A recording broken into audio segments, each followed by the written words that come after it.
Arsenal are simply incredible. To play 6 games, 6 very tough games, and win majority of those games without your creative source, Martin Ødegaard, we need to speak about Arteta's tactics, how they're setting up games, how they're winning games, and this incredible defense, which at the moment, in my opinion, is the best defense in Europe. Make sure you get down, smash that like button to pieces. We hit 2,000 likes yesterday on the video. It's absolutely phenomenal. If we can hit 500 this video, it'd be great. And the road to 30,000 subscribers is well and truly on. 89% of everyone who watches the content every month is not subscribed. So what are you waiting for? Get down and show your support. Now, Arsenal have played Tottenham, City, Atalanta, PSG, Leicester, all without Martin Ødegaard. How have they managed to do that? How are they winning this amount of games? If you look at their results in their last 6 or 7 games without Martin Ødegaard, they have kept clean sheets at a ridiculous rate against Spurs, Atalanta, and of course PSG last night. They absolutely destroyed Bolton. If they have 11 men on the pitch, I believe they beat Manchester City. And they had a little bit of a wobble for about 15 minutes against Leicester, but then they showed their class in extra time. How are they doing that? Well, a number of factors which Arteta is using to his advantage, which one proves that he is a fantastic coach, and 2 proves that Arsenal, even with injuries, have still got a good enough team, are still coached good enough to go and get the right results. If you look just at those games, Atalanta, Spurs, City, and PSG, all without your captain, all without your most creative player. Do you think Liverpool could beat PSG, Spurs, and draw with Atalanta and City without Mohamed Salah? Yes.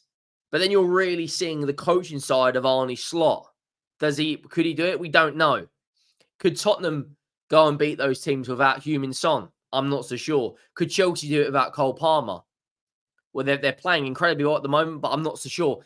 Arsenal have had these question marks, and they've come out the other side. We saw Mikel Merino come off the bench. He may start against Southampton.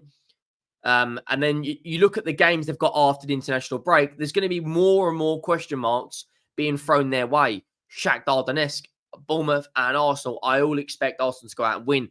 This Liverpool game is going to be absolutely massive. Huge, huge game. Preston, I think they beat. And then the questions are going to be asked again. Can they go to Newcastle, Inter, and Chelsea? Now, you'd expect Martin Ødegaard to be back by them. But in terms of the system they're playing, in terms of the personnel, well, Kai Havertz this season, they played a 4-4-2 last night. And people are coming out saying, oh, it's Jose Mourinho football. You're playing against another possession-based side, and you're happy to... Arsenal are now in a situation where they're happy to defend because they know how strong that defense is. This back line of Timber, Saliba, Gabriel, and Calafiori, in possession, they basically went to a back 3. Calafiori was pushing right up the field. Saka, gets his goal from the free kick. Kai Havertz has been really, really good this season. And Leandro Trossard has stepped up as well in terms of a creative spark for the team. That cross that he put in yesterday for Kai Havertz's goal is absolutely ridiculous. He's got 4 goals and 2 assists in 11 games. And he hasn't started every single game, which is a really, really good return. When you look at Havertz as well, he's another one who this season has really, really stepped up. 2 games, 1 goal in the Champions League. And he's got 3 goals in the Premier League and 1 assist. And I believe he scored in the League Cup as well. He's really starting to deliver for Arsenal this season.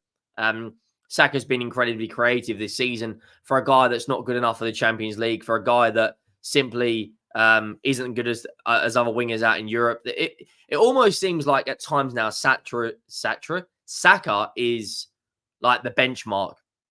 4 goals and 4 assists in 9 games in the Premier League. In the Champions League last season, he got 4 goals. 4 goals, 4 assists in 9 games in the Champions League. Already got 1 goal in the Champions League this season. In the league for Arsenal, hasn't had the best of goal returns, but he's still got 5 assists. So I think you've got to give an incredible amount of praise to Mikel Arteta because they've had a number of tough games go their way. And I genuinely believe as of right now, they are answering all of their critics. They really are a strong team. In my opinion, I believe Arsenal have got more than what it takes to go and win this league title. I think it's going to be a very, very hard league title. Liverpool look at a very, very, very good side as well. They obviously play tonight. We will be doing an instant match reaction to that game. But when you look at the games Arsenal have got, coming up, I think Southampton's a good game to go and get another clean sheet, get another 3 points, and then go into the international break. Of course, City won last night, absolutely spanking Bratislava 4-0 away. But the Champions League this season is really, really interesting for me.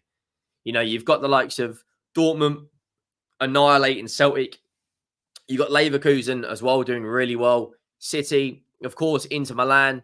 There's lots of things out there for Arsenal, Liverpool to be somewhat excited about this Champions League campaign. There's a lot more games. I think both teams have got good enough squads to get to the latter stages. But in terms of Arsenal so far, I think Arteta has really dealt with every question that's gone his way. Can they do it?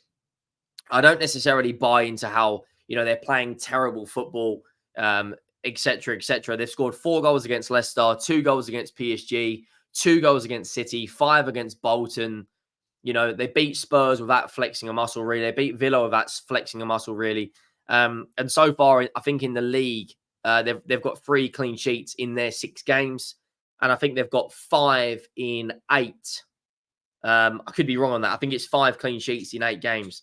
I think they've only conceded to Bolton, Brighton, Leicester, and City. Sorry, 5 in 9 or 4 in 9.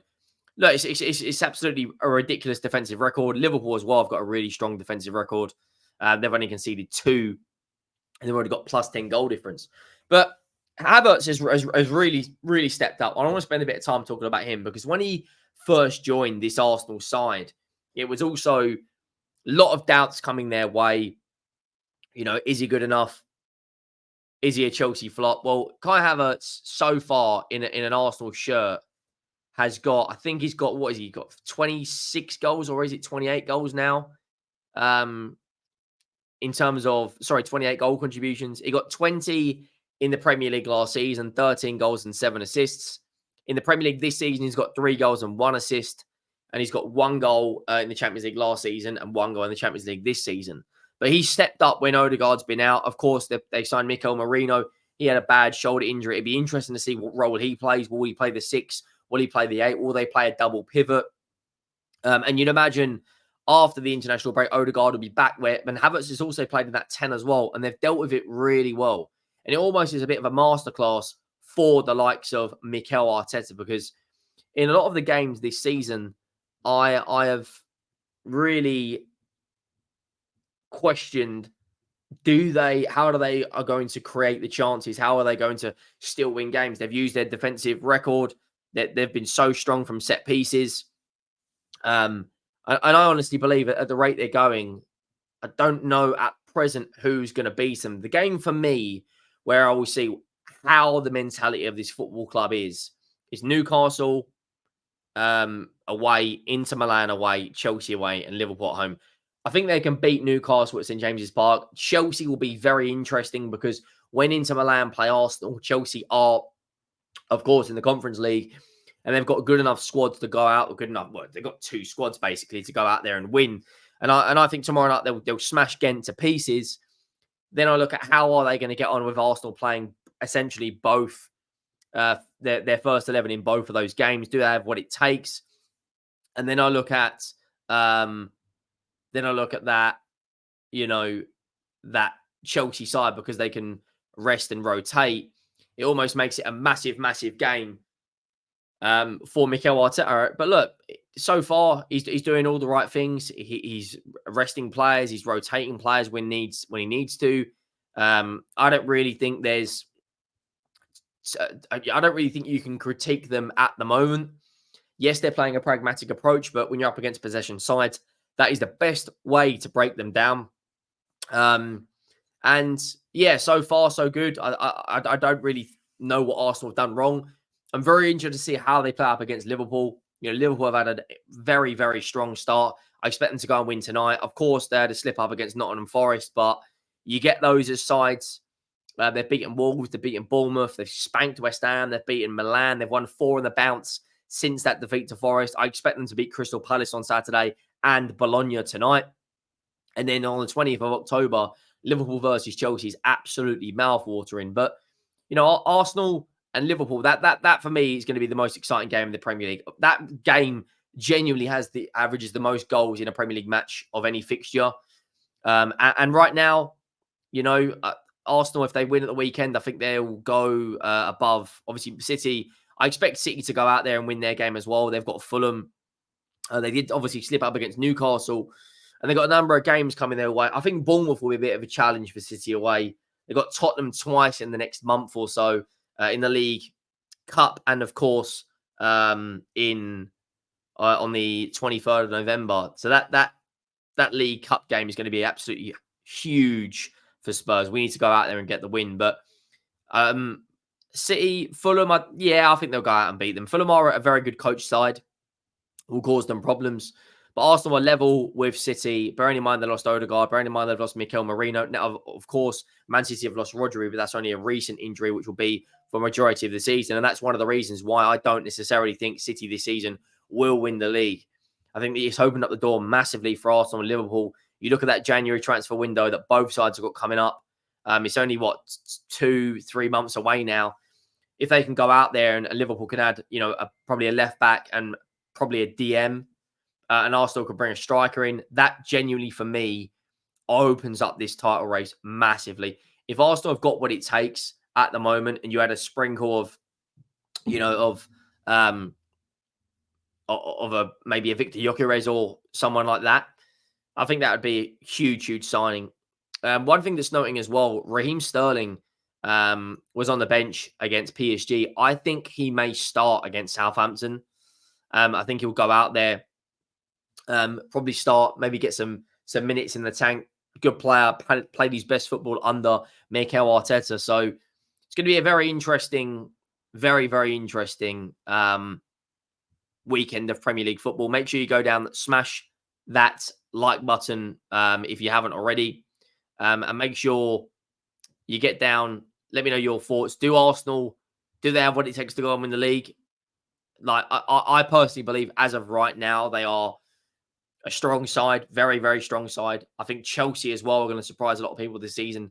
And I think Liverpool are going to, if they have a good January window, I think they can go all the way as well. It's a three-horse race this season. It's a three-horse race to the very, very end. But I believe as of right now, Arsenal and Liverpool have got what it takes to go and win this league. Make sure you go down, smash that like button. Make sure you have subscribed to the channel. The road to 30K is well and truly on. I'll see you on the next one. Thank you for watching.